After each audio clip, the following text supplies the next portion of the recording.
Let's say you work in a regulated industry, and as an example, let's choose healthcare, and it's vital that your agents say the right things to people who call, and those people could be consumers in healthcare, or they could be medical technicians.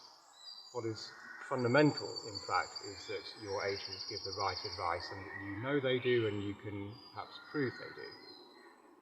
What is typical in the contact centre industry today is a quality assurance department that samples calls and emails.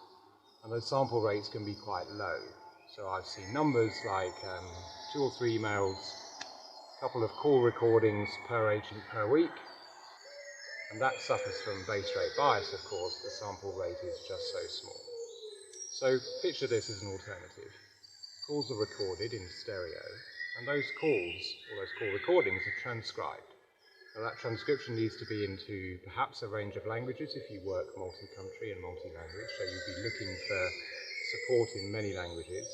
And that transcription is pushed into your CRM, let's say an activity record, and you can see the text left and right going down that activity record.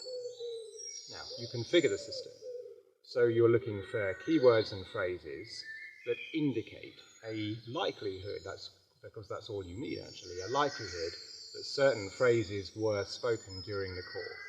You categorize those phrases and words into categories and subcategories, and now it should work like this.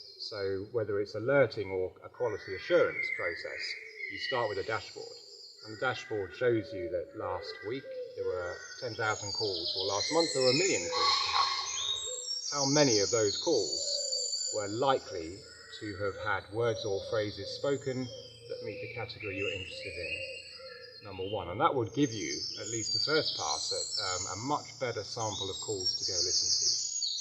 But what you could actually do is say, and in those examples, how many calls was it likely, based on words and phrases, that the agent said the right thing and provided the right response, or the absence of that? Now you can combine the two. Perhaps you will know that probably 90%, 95, 99% of what we do is correct. And we're going to focus on the 1% or the small percentage and address that issue. So speech analytics, post-call speech analytics in multi-language will dramatically improve your quality assurance process.